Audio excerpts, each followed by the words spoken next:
Welcome back to Leaves from Gora's Life. In the last episode, we have come to know that Gora, after working for 1 year at Colombo, Ceylon, he came back to Kakinada. And from there, I shall continue today. In 1928 July, Gora came to Kakinada and lived in the joint family with his parents. In August, on the full moon day, there was ritual among Hindu Brahmins.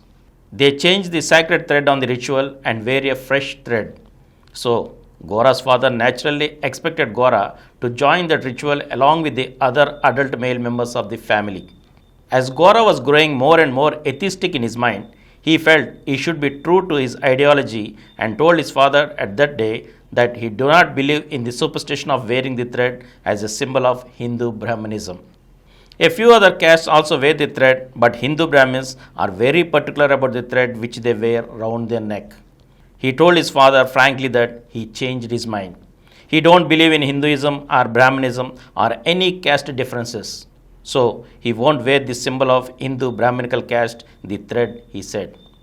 So instead of renewing the thread, he said he will remove it from that day. Naturally, it was rebelling against the caste orthodoxy. His father gave repeated warnings to him, and when Gora was adamant with all politeness, he told him that his ideas were atheistic, then he outcasted him. He ordered him to leave the home immediately. So Gora was outcasted, so also his wife. She had the first child with her, a baby, and then both walked out of the home. That was the first outcast or persecution on account of his atheistic ideas. Though, as a lecturer at the college, he was economically sound, this outcast meant certain hardship for him. In a Hindu society where one is outcasted, it is difficult to get social cooperation from other castes also. So, at first, it was difficult for them to find a house to live in. But at a high rate paid, got a house. His wife and he with the infant shifted to another place. Later on, he bought a small plot of land, put up a thatched house and lived in that for 6 years while he was at Kakinada. Though Gora was put to certain inconveniences on account of the outcast, he also felt free to practice the atheistic way of life without the traditional family obligations. Gora mixed freely with the untouchables, encouraged interdining and intermarriages. So the outcast was advantageous to him in the sense that it helped him to enter into the atheistic way of life. Atheism was no longer an intellectual appreciation for him and his wife. Both of them thought if they are atheists, how would be their way of life different from non-atheists?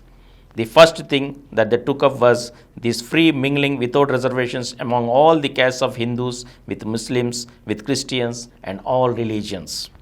All humans seemed to them just to belong to the same kind.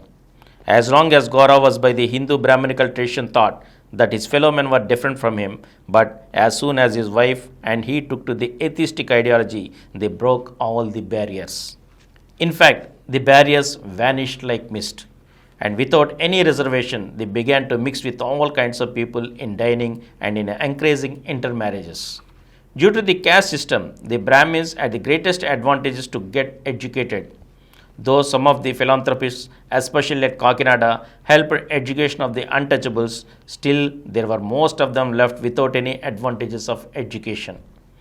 Outside college work, his wife and he used to go to the untouchable quarters and conduct classes there. Because he was teaching science, they used to dispel some of the superstitions by conducting experiments. Notably, there is a superstition that of which a paste of lime with turmeric which turns red is reconverted into yellow color, and showing this many cheat people that this is a sign of something good or evil happens. That is superstition only. It is a simple reaction with the indicator of turmeric. If acid is added to that, it turns yellow again. And so, by mixing paste of turmeric with lime, making red paste, and by adding acid like lemon juice to that, and by reconverting to yellow color any number of times, he tried to dispel this superstition and said they are all simple scientific facts.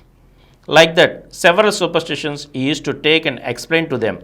He doesn't say that they have become non-superstitious immediately, but they have begun to think.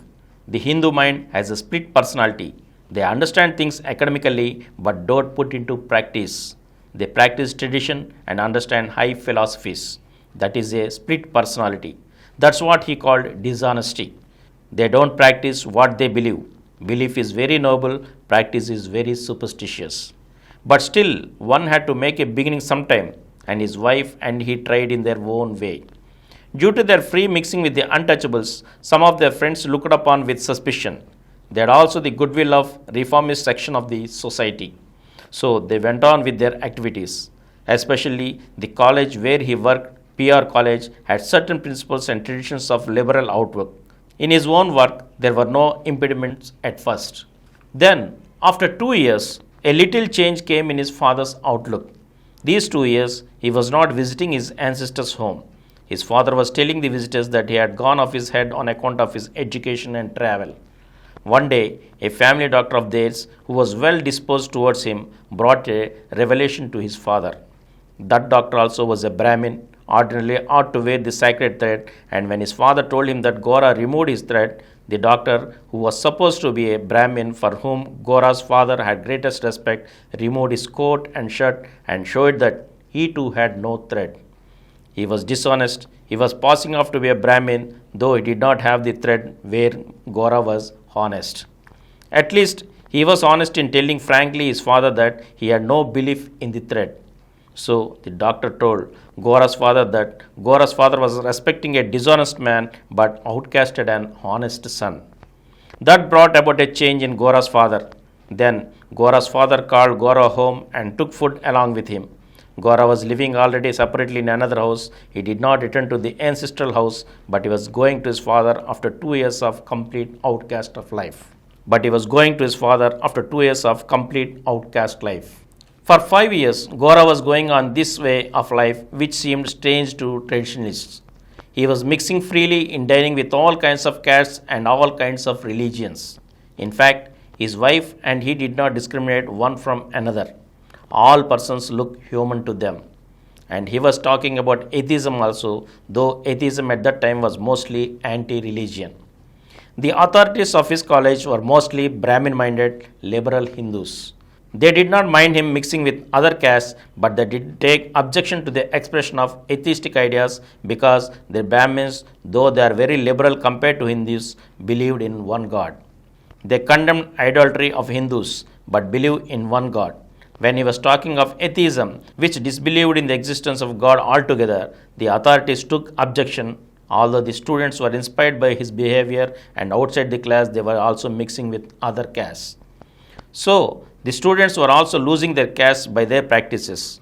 The parents began to object that these Hindu students were losing their caste and it would be difficult to get them married later on. All these circumstances conspired together. The authorities gave Gora a warning and imposed certain restrictions upon the expression of his atheistic views. Then he asserted that he had the right to talk about atheism just as other religions had a right to talk about God. He felt he must have his freedom to say that God is after all a man-made idea. Then the authorities took the matter seriously and he was dismissed from the college after being given 3 months legal notice. Of course, there was some advice to him as he was losing a very good job as the head of the Department of Botany. He should not be stubborn with his ideas. But still, his wife and he agreed that they would stick to their ideas of atheism, and so in July 1933, after 5 years of service to his alma mater, he was dismissed from his college. And from here, I shall continue in the next episode again. Thank you. For more videos, please subscribe to this channel Positive Atheism and activate the bell icon.